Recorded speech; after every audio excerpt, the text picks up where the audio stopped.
Today's conversation is about workplace culture and what we can do to move the needle and improve it, especially when it's not perfect.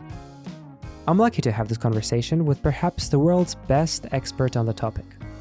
He's a university lecturer and author of the book The Art of Compassionate Business, and a public speaker, including having an appearance on TEDx. I think conversations like these are very insightful, and they share potential solutions to many real-life problems many of us face. With that said, always make your own judgment on what applies to your specific case, especially on rather complex topics such as this one. Without further ado, I hope you enjoy today's episode with Dr. Bruno Cignacco.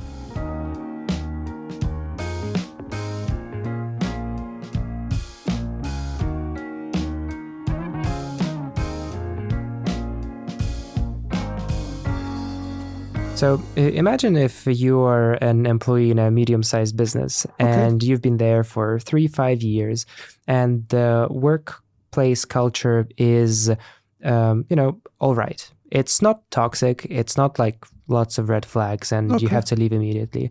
But there are definitely lots of improvement that can be made. As a person that is like in this middle management, is there something you can do from the inside to improve the place where you work for yourself and for the people around you? Yeah, you can make suggestions. So depends on the culture. Some cultures are more prone to receive suggestions from different employees. This means that they are not so rigid. And some cultures in general, they have a rigid core. They are very unlikely to change completely their core aspects. But beside the core aspect, some cultures are more flexible and malleable. So this means that if you are in a culture that, for example, the culture that was open to innovation and they are continually launching new products or new ways of interacting with customers, they are more prone also to introduce, in this type of culture that are more dynamic, they are more prone to introduce some changes in the workplace. And how these changes can be introduced in practice? For example, let's say that this workplace that you comment about, example of the workplace that they don't have any tracking of employees' performance and employee satisfaction. And they don't know, they are meeting the goals, but they are very... they don't have any information about employees are happy or not, are they motivated or not. Well, this employee can suggest some surveys to be conducted, or in a very more simple way, they can introduce an idea like setting up suggestion boxes. I saw this was an idea. That's a good idea. So this means that suggestion boxes, in some cases, when cultures are a bit toxic, the suggestion boxes are implemented in that the employee can make some suggestion in an anonymous way. Yeah. This means in a very confidential way.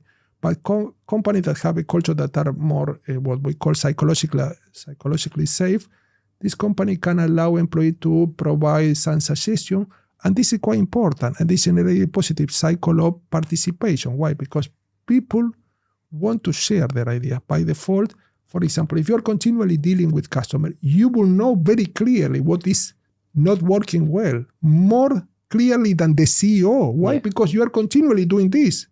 So this means that when you encourage these suggestions from employees, you are more prone to fix all these blind spots that generally come from top management and executive team that cannot see the reality on the ground level. And so this is quite important, because a very simple point that these suggestion boxes can help employees feel that they are of value, that their participation, their idea can be appreciated, but also this can generate a positive change. There are many companies also that mentioned in my study that introduce few suggestions that create big ripples. So this means, for example, a suggestion box or employees that are called to contest with innovative ideas for a product, or and for example, make some suggestion about what new version of the product we can introduce in the marketplace. Another very important point is that I always encourage companies that when I deliver some consultancy activities is cross-departmental meetings. I know that the concept sounds a bit technical, but it's quite simple. People from different areas, for example, human resources, marketing department, production department, if this is a manufacturing company, a customer service department, should gather on a regular basis, not once a year to, for example, celebrate festivities, but on a regular basis, once a week or once every 2 weeks, to discuss relevant issues from the multidimensional perspective. This means, okay, we have a problem with the sales, or we have a problem with the cost. What the marketing department says about this, what the human resources department says, seeing the different facets, the different dimension of this problem. And this is a much more creative approach, and also debating with this different perspective and try to find a common ground, a common solution for these challenges. Why this is so important? Because I see most companies that these departments or internal areas, like human resources department, marketing department, they're acting like silos. Silos mean that what is going on in the marketing department is not shared so much with the human resources department unless it's necessary. And the big problems are only dealt with on the top level executive team or top management. And they are not an interconnectedness. There is no interconnectedness between the different departments so that can enrich the full environment, the full work environment. This is also another simple idea to introduce in the workplace that will make the workplace much more psychologically safe. What's the best format of these gatherings? Should it be a meeting? Should it be some kind of a dinner? Or should it be like a networking event, but internally? What do you think works best? Okay, dinner, I don't like the aspect of the dinner. I will tell you why we'll leave this for the second part. But this should be within the workplace. I should be sure. Generally, employees have lots of challenges and projects, in some cases, simultaneous deadlines they have to meet. Short, with an agenda preset. In some cases, they can use the example of the Amazon method that they give a little... Which method, sorry? Amazon company, what they do. Amazon, right. Yeah, they give the employees before the meeting a summary of what will be treated in the meeting, and they read this in the meeting. This could be introduced or not, but shouldn't be a long meeting, and should be, in some cases, some company, what I observe that they send by email the agenda so that every department can research on this from their own perspective, and they can bring some ideas to the meeting. In some cases, it could be set up as question. This is not a standardized approach, but this meeting could be half an hour, 1 hour, shouldn't be a full day. And why I say that shouldn't be dinners? Because this is another aspect that could be improved in a company. Dinners or any social events should be separate from the business events. What do I mean? The social events are very important. I generally foster the development of this event. What we call the social event. For example, a dinner, or the whole team working for a company can meet at a restaurant Friday evening. In this social event, there shouldn't be any conversation about business or challenges or problems in the company or deadlines or plans. This meeting should be only to be focused on the human aspect, knowing each other on a personal level, connecting on an emotional and mental level, because research very clearly stated that when you have these social events that are not to solve problems, but to know much more closely with each other, knowing each other much more closely, people come back to work, to the workplace. For example, this was on Friday, Monday morning, they come back to work much more revitalized. They tend to cooperate much more closely. They trust each other much more because they know each other beyond the role. They know each other beyond the position. And this is quite relevant because in practice, we are not only a role when you work for a company. We are human beings with family problems, health issues, dreams and aspirations. And when you know the person, this person, there is a closer connection, better rapport, and this is transferred to the workplace. It's not only staying in this event, but it's coming back to the workplace. So, but going back to the cross-departmental meetings, it should be within the workplace and should be not too long. I generally for meeting, but should be focused on one or few topics that can be resolved. Brainstorming can be introduced in the meetings as one important technique. People throw their ideas on the wall, and then they see. Then later on, they analyze these ideas to see which are the most rational ones. So they try to select, in some cases, the most viable ones, but at the beginning they start with various ideas, a wide range of ideas, and then pre-select the most relevant ones. And I imagine you wouldn't like the idea of having these meetings online, right? They got to be in person. It's depending on the company, because some companies don't have the luxury of, if we are talking about the cross-departmental meeting, in some cases you have companies that they have branches and subsidiaries worldwide. Yeah. And so it will be very difficult, but this could be a meeting that implies online connection. But will it work online? Will work online. Yeah. We're talking about, if we're not talking about the social events, even the social side. I saw some company during the COVID doing social event online was very fun. That was exotic, right? Everybody's just trying to have add a little bit of sanity to their lives. Yeah. I find online meetings and just online events really, really soul-sucking. And it seems like if a group of 10 people meet together in the kitchen office, or if in any kind of space, it's usually enjoyable. And when the same thing happens online, it's usually not enjoyable.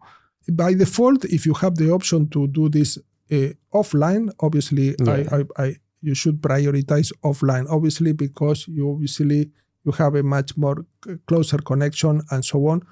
But the idea that many companies don't have the luxury, and because many companies they are developing a business model that are more like networks. So, for example, they might have the headquarters in one city and then the branches in other cities, in other countries. In practice, it's very difficult to move all the people on a regular basis to have this meeting, because these meetings also should be, the cross-departmental meetings, in my view, should be on a regular basis. Yeah. So that you bring about a culture that foster the analysis of relevant topics from the multidimensional perspective. If you do this online, well, with the best technology, with the use of video conferencing, that you can see people and you can see their body language, their tone of voice, and so on. Will be the best way, instead of having a meeting that was very common in the past, pre-COVID, that was a telephone meeting. So yeah. The idea, but in practice, this type of meeting also, they're not only addressing the solution of the problem from the multidimensional perspective, they are addressing the emotional aspect of employees.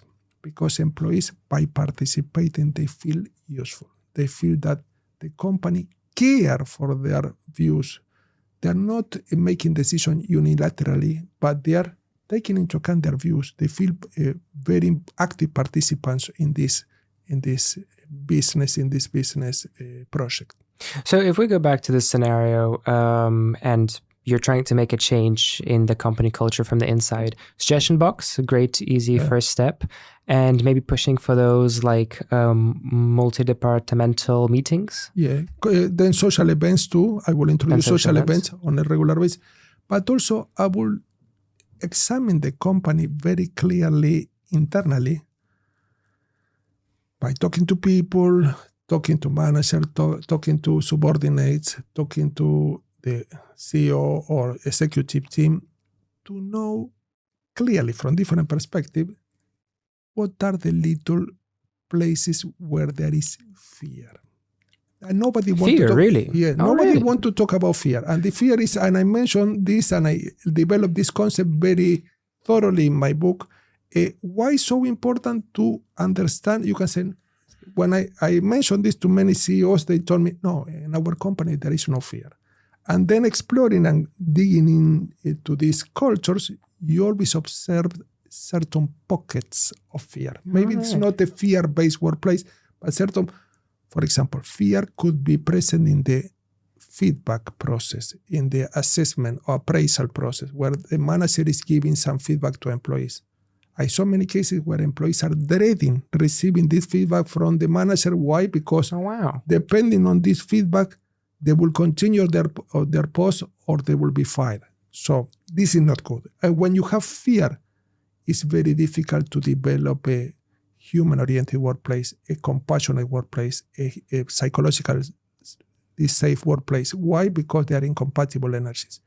So fear, what are the different fears that from practice I can observe in the workplace? Fear of being fired. Many employees are, in some cases, going beyond the natural work-life balance. They are overexerting themselves, reaching to, and in some cases leading to burnout, because they are fearful of losing their position. Not good. Can you be productive and fearful at the same place? And at the same time, very unlikely. Why? Because when you are fearful, your brain capacity tends to be restrained. And you tend to focus on the threat at hand. So, and you are less likely to be creative and innovative. Why? Because you are in a reactive mode. So fear of being fired, fear of being outpaced by colleagues. This is what we call competitive workplace. But competitive, from the negative meaning of competitive, means that people are trying to outpace each other. This means that they're trying to beat each other. Instead of cooperating, for example, working as a team or working as a part of a collective project, they are not playing fairly. And they're, in some cases, they're keeping information that should be shared, or they are trying to take advantage of each other. Not good. So, but also, in some cases, what you observe that the company, also you have another type of fear, that is fear of rocking the boat. Don't make any suggestion. Yeah, So that makes this sense. is how a company can grow if people cannot make suggestions. Let's do this business as usual, as traditionally. And so you see the big companies, the ones that are obviously very well positioned with a good brand image, are the ones that are continually changing their business model, their product, launching new product, new technology, continually flexible. Why? Because the marketplace and the world is a very changing environment. It's very dynamic. So the idea is not rocking the boat. Again, well, suggestion boxes will address this. And in some cases, not only people are not encouraged to give their views, but they're ridiculed or they are censored, because there is in the workplace what the expert call groupthink. There is one way to see things, and this should be respected. No dissent. No, everyone should be agreeing on this view, and this lead to disasters. You see many examples in the story of companies that lead to disasters, scandals, accidents. Why? Because nobody had the courage to give a different view that could have saved a lot of trouble for this company. So, and these are the main type of fear that you observe. And again, these fear pockets, what I call, prevent a company from developing a psychologically safe workplace. What research concluded about this type of environment? When the company cannot develop a psychologically safe workplace, what is a psychologically safe workplace? When employees feel supported, they feel taken care of, appreciated, they can give their views, they can be themselves, and also they connect to one another in a much more emotional and mental level, and also they can feel satisfied with their work. In this company that they are fear-based companies, or they have toxic workplaces, as compared with the one that have psychologically safe workplaces, employee satisfaction goes down. Customer satisfaction goes down. You might ask, why? It is only the workplace. Because employees that are unhappy, demotivated, unappreciated, they feel censored, tend to serve customers much more ineffectively. Why? Because they cannot give their best. Instead of enhancing their resources, they are constraining the resources. These companies are less innovative. Why? Because, for example, fear of rocking the boat. Well, nobody will give away new ideas because they're not validated. But also, these companies have higher absenteeism. Why? Because people don't want to stay there. The environment, if it's a bit toxic or too toxic, people don't want to be there. In some cases, people go by obligation, only to get the paycheck, and that's it. And also, this company have a high turnover. Why? Because they have continually to recruit people that they leave in the company because they don't feel satisfied. They might have a good salary, but they are not feeling appreciated. They will look for companies that they can have both. They feel appreciated and a good salary. And also, these companies are also building up within the workplace very high stress levels. And high stress level is not only that the employee feel uncomfortable. This implies also high medical bills. So why? Because employees, when they're too stressed, They might get ill. They're more prone to get ill. They might have to stay at home. They might have to see a psychologist or a medic and so on. And this implies cost for the company too. Employees not coming to work. And also this impact on negatively on the bottom line. So this means that fear is not only an emotion that many people will feel very clearly in the workplace, in this toxic environment, but also will have a very clear impact on the bottom line, reducing profit, reducing sales, and so on, and customer satisfaction. That's really interesting. My mind never went to fear when it comes to improving, company Nobody culture. uses the word. That's very interesting. Nobody uses the word. Yeah. They will say something like a much more subtle euphemism, like we say, here they're not so flexible, not so flexible. Yes, of course. Very, very elegantly spoken. But when people feel fearful on an individual level, when people feel fearful, their mental capabilities, for example, critical analysis, creativity, or creative skills, and synthesizing and so on, they are constrained, they are restrained, and they are temporarily impaired. Why? Because people go only to what is vital, what is priority. This means trying to address the threat at hand. This means, for example, the threat at hand could be being fired. So this means I will not get creative or innovative. Why? Because I'm only caring for my job. I'm not caring for a new product or new service or new way of doing business. I'm caring for the basics. So they get more basic. People cannot enhance and cannot harness their mental capabilities, and so they're more prone to act in a very reactive way.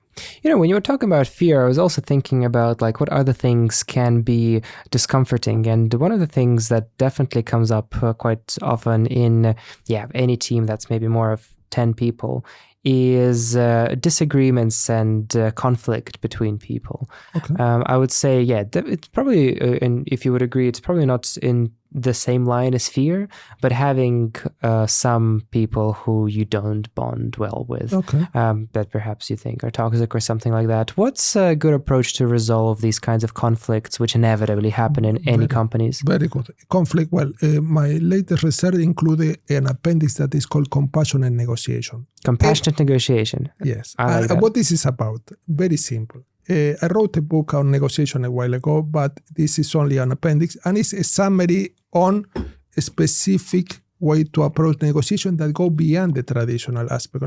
When you talk about negotiation, if there is a conflict, for example, manager, subordinate, or customer service officer and customer, these conflicts are inevitable, as you mentioned, but in any conflict, you have two main aspects. Most people focus on one aspect.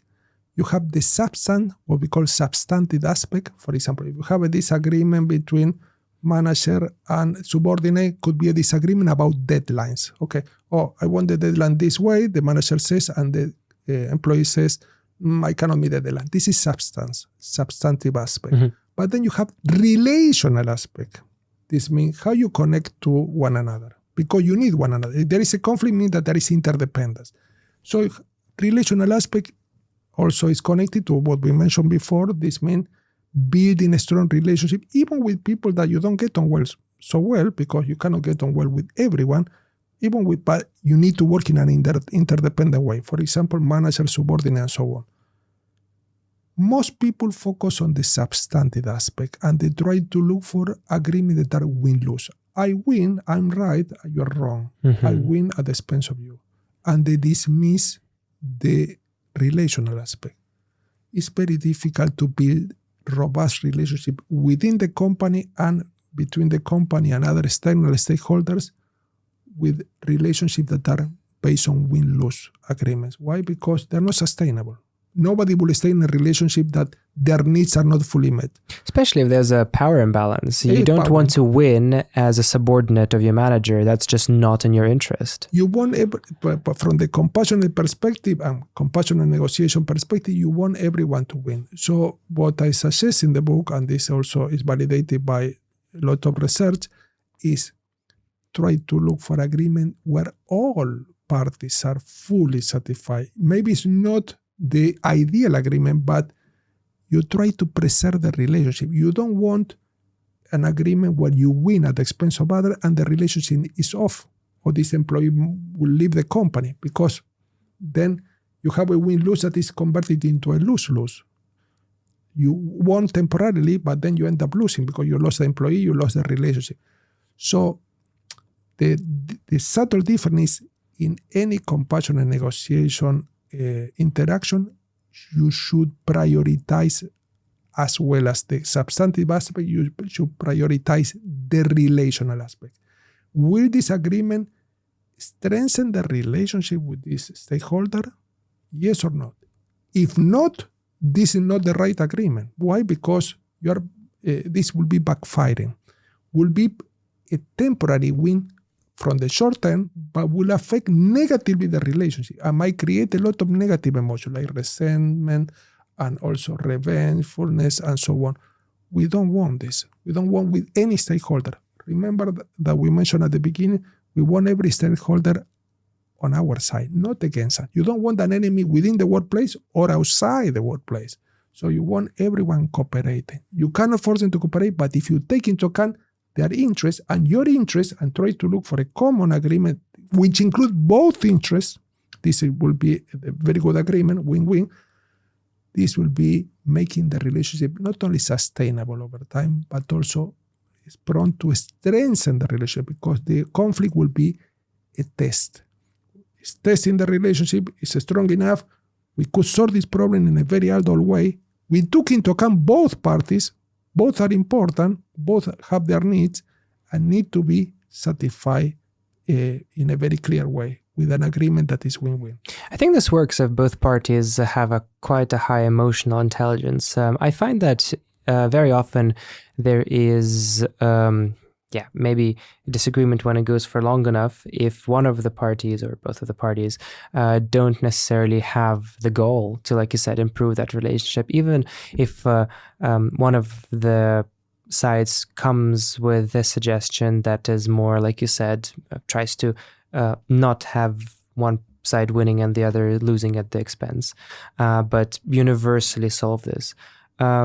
I find that if there's somebody who doesn't have such a high emotional intelligence or doesn't have the goal to make peace in the workplace, they'll just reject that. And then talking of fear, it maybe makes you even look a little bit weak or bad. So any thoughts on what you can do to people that are, well, I guess toxic is further down the line, but not looking to make that good workplace relationship between people? What do you do with such people? Yeah, well, if people are obviously, first off, people in some cases they are not aware. And people, cannot blame people in every single situation, because in some cases they are not aware and they are driven by aspects that apparently seem to be under control. I'll give you some example. First off, in many workplaces, you see people that are pushed beyond their limits. I see, for example, recently an example of a company that they have 8 Zoom meetings every day. Which meetings, sorry? 8 Zoom meetings, video conference meetings every day. 8 meetings? 8 meetings every day. So, 8 Zoom meetings every day, I just realized. Oh, yeah, wow. Okay. So imagine that people, they are short meetings, but they have many meetings on average. And so how you can expect people to have a coffee with a colleague to comment what happened during the weekend, for example, a little mini social event, how you expect them to check the email to do their work in a very relaxed way with no stress if they have a continual constraint of a very excessive workload, multitasking, tight deadlines, and so on. People cannot be compassionate because the environment is compressing them, it's constraining them. So first of all, we have to recognize, is the work environment allowing people to give their best, or is constraining them and they put them to a situation of beyond their limits? First of all. But second, are we fostering a culture of profit orientation? Are we continually talking about profit, market share, which are very important? Or are we also alternating with other topics? The importance of respecting each other's opinion, asking for suggestion, giving compassionate feedback. Because if we are focusing only on what I call quantitative aspect of business, what can be measured, what can be counted, profit, market share, And people are accustomed only to hearing this. Even they have the intention to say, no, sorry, I'm talking about a different language here. I cannot propose compassion, kindness, or trying to relate to one another in a much supportive way, because it's only the only thing that matters is profit orientation. So are we allowing this, what I call qualitative aspect of business that cannot be measured, cannot be counted, but are so important, such as support, kindness, compassion, to be included in the day-in, day-out interaction with other workers and with customers? Or are we only focused on what will bring us profit? Ironically and counterintuitively, when you focus in a much more balanced way on quantitative aspect and qualitative aspect are profit, market share, and qualitative aspect are kindness, support, camaraderie, compassion. When you focus on both, profit go up. Why? Because profit comes from people interacting in a very positive way, supporting each other, trusting each other, cooperating with each other. And you cannot force them to do this. You can create the environment, a psychologically safe workplace, where people are more prone to give their best, unconditionally. Why? Because they feel well, they feel supported, they feel cared, they feel that they are being appreciated by the company. They are not feeling like a resource or like a piece in the machinery that can be discarded when they get faulted. They feel like a real human being, and they can reach and unleash their full potential. So are we allowing this to be included? And we saw that this is quite important, because if not, it's very difficult to go against the culture, and many employees will feel like constrained. So I'm not sure if I'm clear with this. I like this. Interesting. I want to give another scenario, if that's fine. And I'd love to hear your thoughts on what's a good way to approach this. If one is just starting a company and it's not a very big one, maybe 4, 5, 6, 7 people, and it's the first time that somebody's opening their business. Okay. What are there's so much help online about how to meet these quantitative marks. What about business culture? How to start a business from the beginning with that compassion in mind? Very important. Well, you have different way to approach this. From the workplace perspective, we mentioned some good idea that could be fostered in a much better workplace. This means, for example, checking that there is no fear, and fostering the opposite means compassion, support. What's a good way to check for lack of fear? Well, fear surveys. Surveys are generally don't lie. Surveys, if the employees are dissatisfied. Anonymous, I guess, right? Yeah. Generally, they're anonymous, but if they're dissatisfied, then we have to look into the reason. Because they're not dissatisfied, you can check also maybe they're dissatisfied because of the salary being so low or so on. But generally, there is more than one reason. So first, I will start with a survey to check what is the employee satisfaction. Are they motivated? But also, how is productivity? Is it going down or up? Are people being productive spontaneously, or you have to force them? If you have to force them, there is something wrong, because in practice, people spend most of their day in the workplace. If they are giving their best, this means that because they have been appreciated, they have been supported. If their productivity go down, well, this is another negative sign. And then interacting with people to see what we did as consultancy company is to talk to different people from different departments, and obviously with the support from the top management level, to explain what wasn't working, what was a bit rigid. In some cases, they don't use the word fear because it's a kind of taboo in the workplace, but wasn't working, what will be much more preferred, what will be much easier or flowing way of doing business using much more indirect words. Because in some cases, people feel like, you know what, you are asking about fear, and I'm fearful. They will think for themselves, I'm fearful of losing this job, so I cannot tell you about this. But if you go much more indirectly, you will find some clues. And but what happened with customer? So you're starting with a new startup, a company, few employees. How you can make your company distinctive from others? Because you will have a lot of competitors that have been in the marketplace for a long time. So this is a very disadvantageous position for most of the startups. With customer, there is a little secret that most companies do not know, but is so simple. And I saw this implemented once and again. And the principle can be summarized with a very nice phrase or quote or a slogan or motto that is under promise and over deliver. Under promise and over delivery. Yes, under promise, this means you are humble with your promises. This means that when you connect to customer, you don't exaggerate. You don't try to embellish your offerings in a very artificial way. You are very humble when you make the offering. But then when you deliver your offering, when you give them the product, the service, you go beyond what they expect. So this means that you don't try only to satisfy their needs. You try to exceed their needs. You try to delight them. In marketing, we call delight. So this means that you create a positive imbalance. Why is so important? Because research and my practice also have demonstrated that when you create this positive imbalance, you give them more than they expected, and they feel surprised, positively surprised. They end up being indebted to your company, and they're more prone to become loyal, committed to your company. They become overt ambassador for your company, and they're more prone to recommend your company to others without you asking them. I see some companies that say, oh, can you leave me a positive review? This is not good. You don't have to ask for any positive review. When you go beyond what they expect. Yeah, clients will do it themselves, right? Exactly. Yeah, this is spontaneous, it's organic. And this generates a lot of positive word of mouth. Positive word of mouth is reviews online. And so the idea is that go beyond.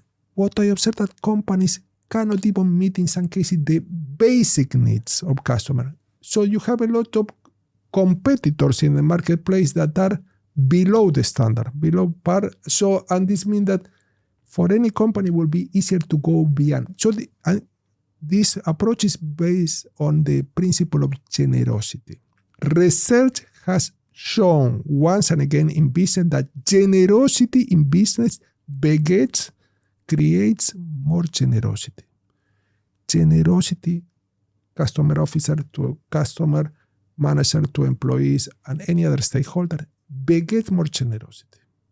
I think this also has to do a lot with customer service. I think apart from generosity, which may sometimes come with like a higher cost, I think companies which train their team to be better at customer service have a pretty great competitive edge to others, at least like here in the UK and in Europe. I agree. But when I talk about generosity, many people might get mistaken that we're talking about only giving tangible things. This is generosity, and as I mentioned in my research, has two main approaches. Giving tangible things, for example, customer, you sell a computer, you give them a free course for them to enjoy the computer. This will be tangible thing. But in many cases, the most important aspect of generosity is giving intangible things. Like attention and customer service? Attention, giving an ear. For example, the manager is never listening to employees' concerns.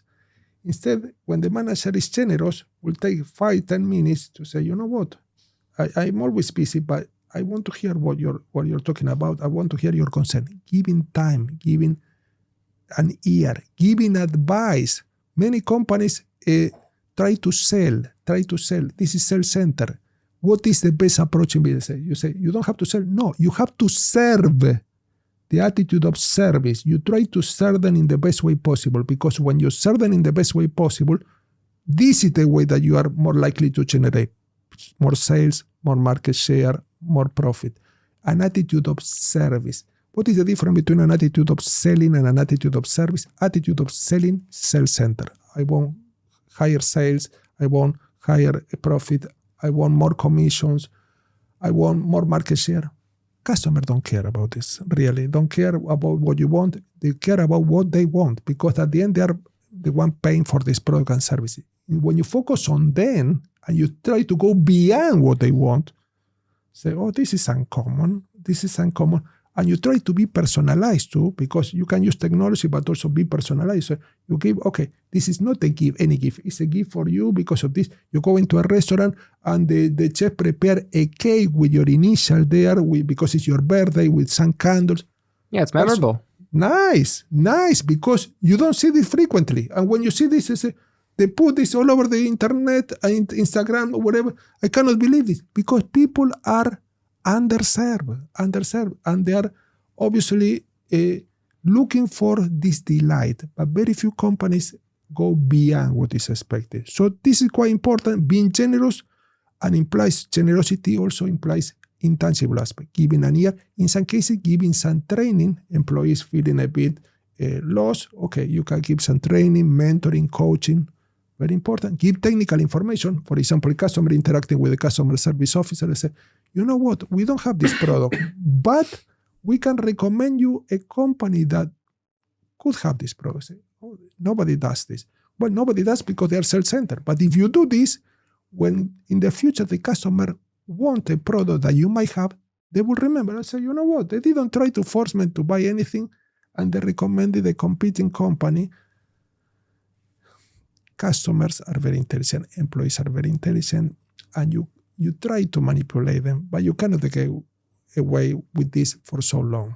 You might get away once, and then customer might leave a negative review. You exploit employees. You can exploit this employee for a short time, but the employee will get tired sooner or later and might look for other job opportunity. So it's important to build strong, long-lasting relationship, which implies that everyone is happy in this relationship. Everyone have their needs satisfied.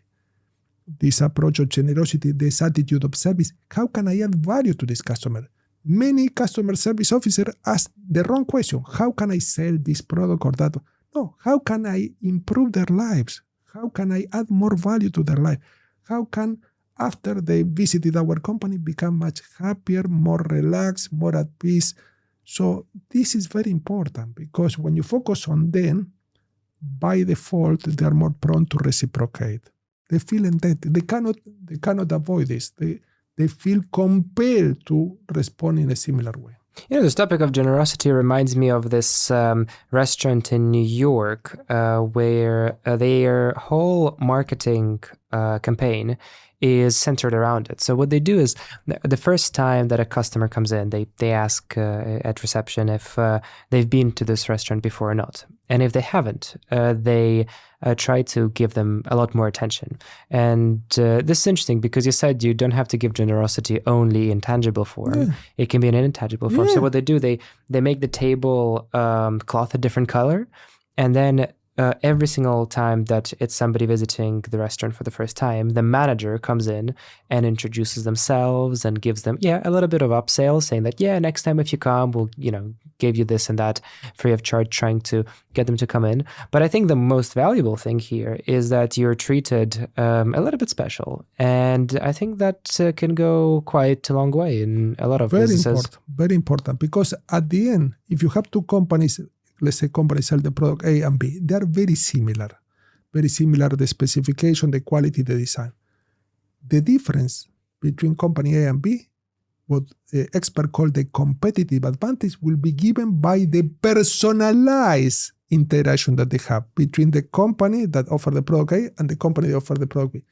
If the company that offer the product A take their time to explain the advantages, disadvantages, offer different model, offer different option, and also if they feel that it's not suitable for them, they do not force them to buy anything. This means that the personalized interaction, they don't use a script, they don't use a standardized set of words to sell the product or with a fixed goal. This customer is more prone to prefer that company. Why? Because the human side is the additional factor. So what I observe, and in many sectors, especially service sector, that it looks so bad, but many companies force employees to use standardized script. This means that, and you see in some fast food, okay, what you want, this with this or that, and this looks so unnatural because customers know that there is a script, and this look like a mechanical, like a robot. And customer want, even with this upsurge of amazing new technology, customer will always prioritize, at least for now, for many years, hopefully, the human contact. Because we are human beings and we love connecting to others in a very natural and organic way. When you get too mechanical and following the script, look like a self-centered, and look that it's the same approach for everyone. Okay, you're offering me the burger and chip for me, and then the next how you can differentiate the interaction with customer if you're offering the same thing to everyone?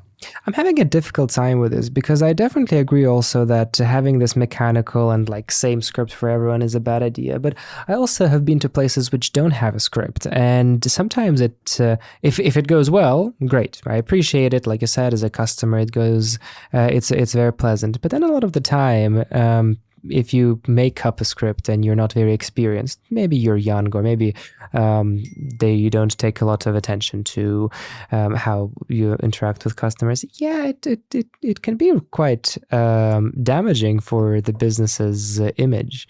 I don't know, at reception, instead of good afternoon, welcome to whatever name of the hotel is, you say, hey.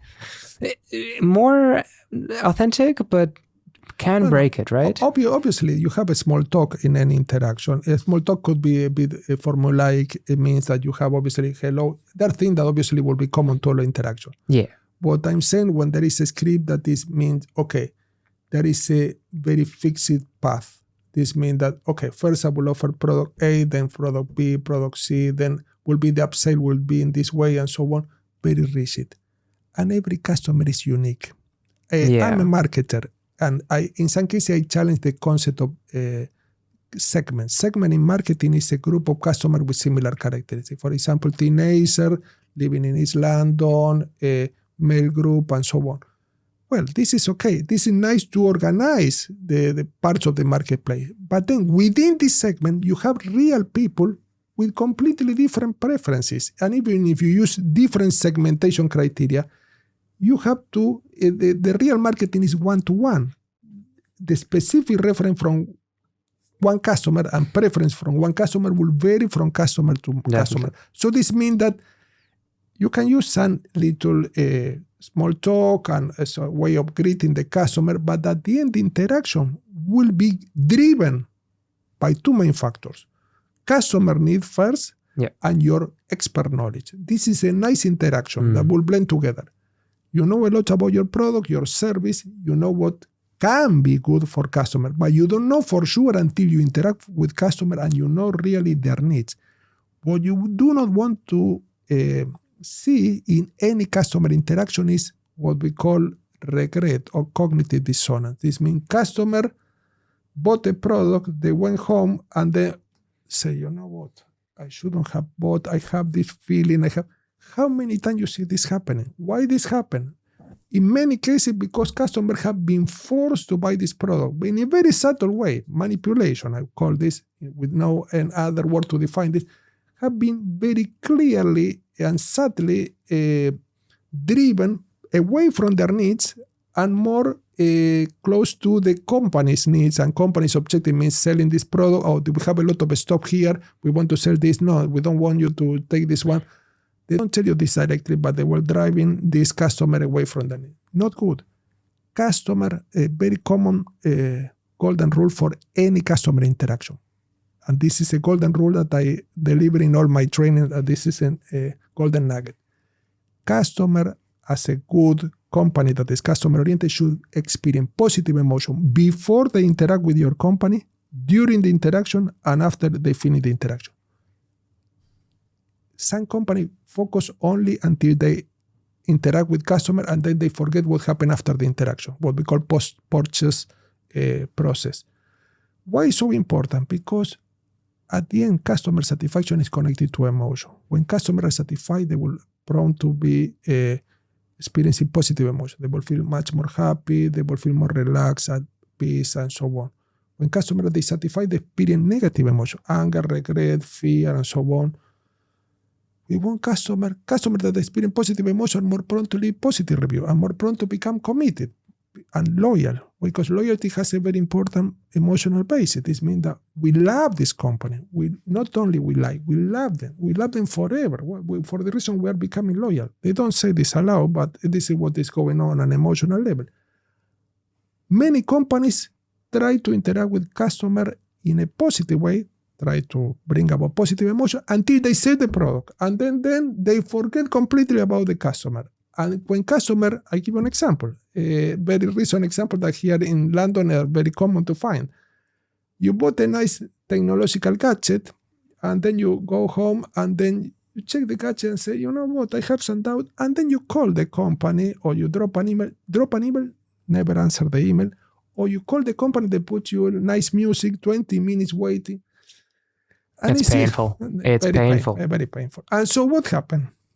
You were very good until you sold the product. And then when customers need you most, and in solitude, when they feel alone, they feel that they probably have made the wrong choice. So you cannot support it. This backfire. Why? Because customers are more prone to leave negative reviews. I might say, might get a refund, or might try to replace the product. So before interacting with the company, how you can make customer experience positive emotion before interacting with the company? Well, very important. Everything that is online should be clear, transparent, promises that can be fulfilled, and if possible, under-promising. You don't exaggerate. If you say that this, for example, a product has this dimension or this specification, and then they're completely different, well, you are starting with the wrong foot. Why? Because you are preparing the environment for negative emotion. Customers sooner or later will know that is not true. And in the interaction with customer want to feel that they are paying attention to their needs. They don't want to be manipulated. In the later research, I included the full appendix on marketing and manipulation. How many cases you see of companies that trying to get away with manipulating customers? They can do this only once, but the cost is very high, because when customers discover that have been deceived, manipulated, they will leave not only one negative review. They will leave a big negative review, but they will push other potential customers away. So paying attention to their needs when interacting during the sale process, trying to avoid any vested interests that are not shown, like, okay, I have more of this product, more stock of this product, I will try to push this customer to buy this product. Not good. This sooner or later will be discovered. But also after sale, how you interact with customers. Can you allow them to communicate with you, or you use only technology? I see companies say, okay, we don't need telephone lines because, we were technologically advanced. We don't need human contact. Not good, because supposing that you use bots, only bots, and you say it is the new way. Customer wants someone to complain, for clarification, want a human voice. We are connected to this. We have been for ages. So the idea is they want someone that approach the problem in a very specific way, not according to algorithms. So try to be human when interacting with customer, and customer will be very human with your company by leaving very positive review, promoting your product without you paying them. Because at the end, their promotion is more valuable than advertising. Why so valuable? Because they're not being paid. They are more credible. Advertising is paid. It's not credible many times because obviously what you will highlight, only the positive aspect. I don't say that advertising is bad. But if you give me the choice, I prefer to be promoted by customer than by advertising. Yeah, best promotion is, what's called? Word of mouth. That's the one, right. I really agree that if more businesses functioned in that way, everyone would be better off, both businesses and customers. And I'm also trying to think why that's not the case. And I have a hypothesis, and I'd love to hear your thoughts on it. Do you think it's because, I guess, like, as a business, especially not of a global size, of a medium size, like, I don't know, up to 100 people, you have a limited amount of time and attention. So companies that put their time and attention into sales and doing whatever it takes to manipulate the customer into buying, or what they would call impulse buying, right? Yeah. They are the ones that succeed in sales and making more revenue. And companies that put their limited time and attention into being more transparent and providing better post-purchase service, they don't hit the same financial goals. They grow smaller and slower, and they don't have such a big market acquisition. Is that what's happening here? Yes. Well, I'm not completely agreeing, because I mentioned in the book many examples of companies that have the approach to customer that is much more personalized and much more human, and they're still successful. What I'm saying is that if you're offering similar products, let's talk about a very common case in the marketplace, similar product to other companies. And at the end, sooner or later, technology will make products in the marketplace, it's a matter of time, more or less similar, what we call market saturation. So in practice, the only sustainable approach is caring for the ones that are generating profits, because at the end, it's not the company, because there is a fallacy there in the marketplace that is the company generating profit. No, the company is not generating profit. The profit are always, and the sales are always generated by customer. You cannot generate profit without customer. So this means that you are the best way to avoid any trap of being only profit-oriented or goal-oriented is, where do profit come from? They don't come from the sky. They come from customer. Yeah. When you are customer-oriented, you are more prone to get what we call repeat customer. Customers that are happy are prone to come.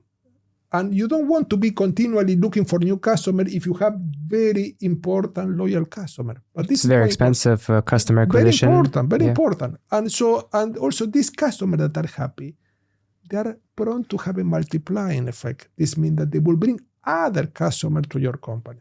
So I feel that there is a fallacy in the marketplace that is, okay, we have to continually look for customers. This is cool that you can continually increase your customer base, but care for the one that you have and try to get solid relationship.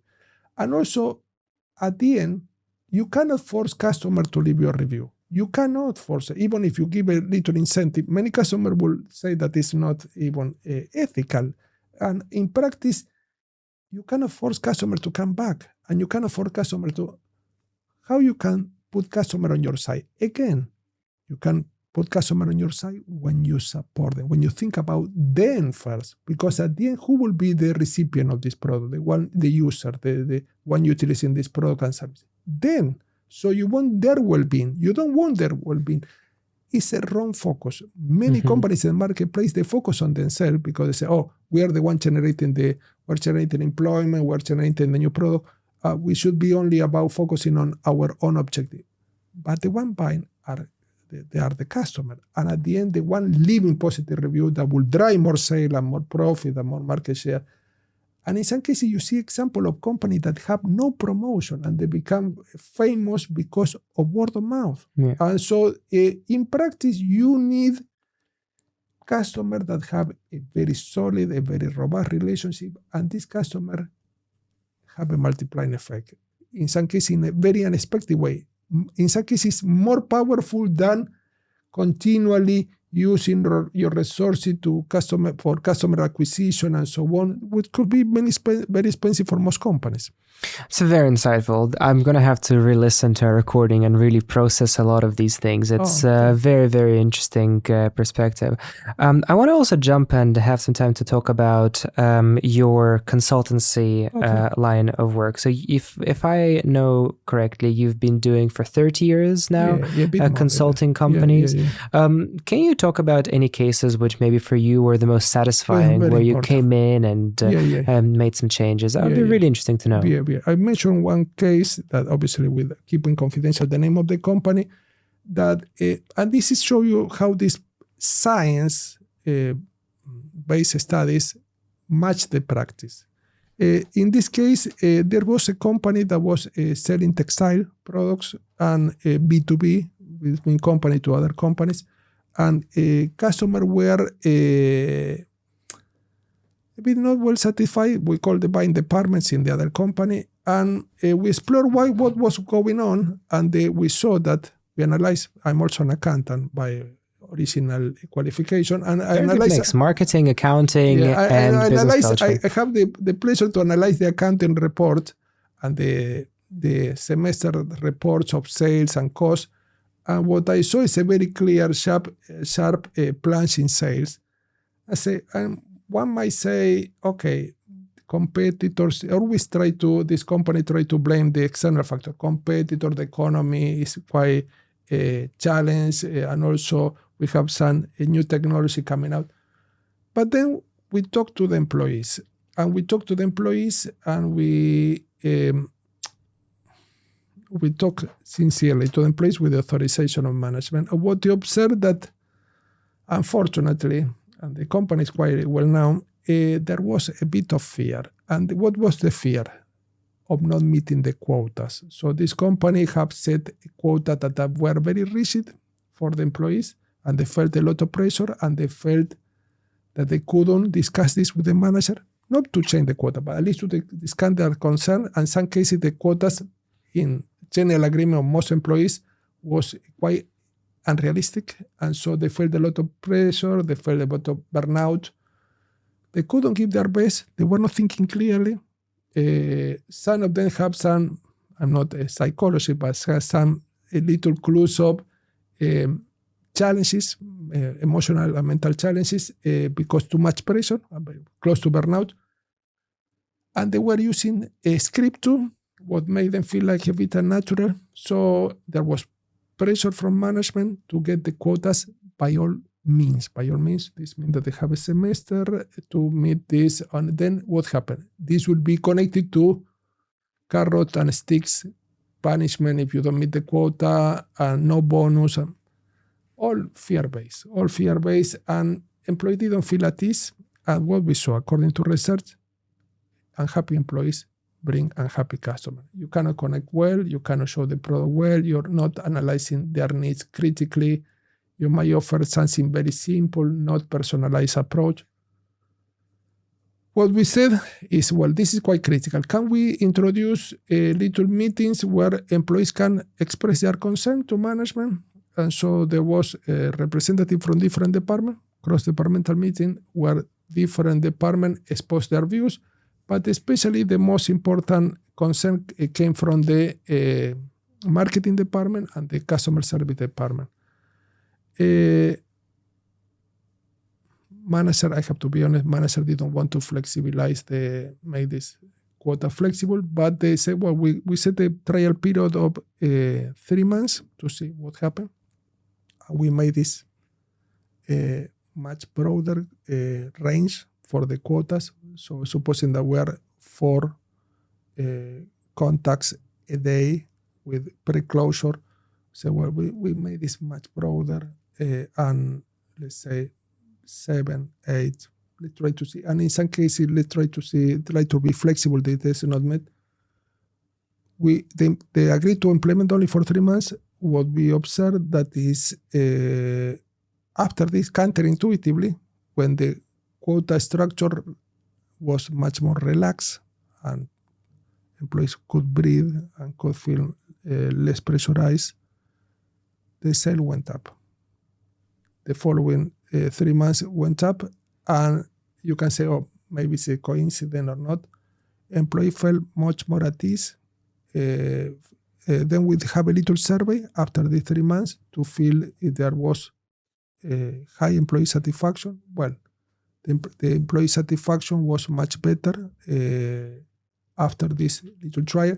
So this means that they show you that quantitative aspect and qualitative aspect are interconnected. So this means that also they were using a script. We also allow them to be more flexible with the script. And so this is a little case, but there was fear, and the fear was of being punished, of having negative appraisal, or having negative feedback, or fear of being fired. But so taking away fear through quite a complicated, I assume, mechanism ended up taking the company out of a crisis. Yes. This is a very simplified explanation, but it's, I agree. But it's connected, it's correlated, because at the end, when people are fearful, and fear has a very important function for any human being, especially when you have some real threats, but these were perceived threats. The threat of maybe we will be fired, or maybe we won't get the bonus and so on. Quite real for the employees. They could be much more creative when interacting with the other companies, trying to sell their product. They could be much more insightful of what do they need or what we can offer, because this company has a lot of a very big offering and a wide range of products. So what will be the most suitable one? They could think clearly. And these mental capabilities were enhanced. People were less pressurized. And this is quite important. People feel better and they feel more useful. The research, the survey that we have after this period made them feel, what we can read is that they were much more, these were qualitative research. It means that we were talking about how they feel on a behavioral perspective, from the emotional perspective, and so on. They were feeling much more that their job was more meaningful and they were more supported by managers. And this is quite important because if we go back to what we talked before, this is meeting their emotional needs and their social needs. They are interacting with their manager in a much more humane way, and also they are feeling much more in control, with much more, they feel more competent. That's beautiful. Dr. Bruno Cignacco, this was incredibly insightful. Thank you for being on. Could you tell a little bit where we can find you, anybody listening, if they want to get in touch and check out your book? Okay, well, they can find me one on my website, www.brunocignacco.com, or they can find me on LinkedIn too, that I post some articles and some insight on a regular basis. Wonderful. Thank you so much. This was an absolute pleasure. Very, very insightful today. Thanks. Bye, everyone.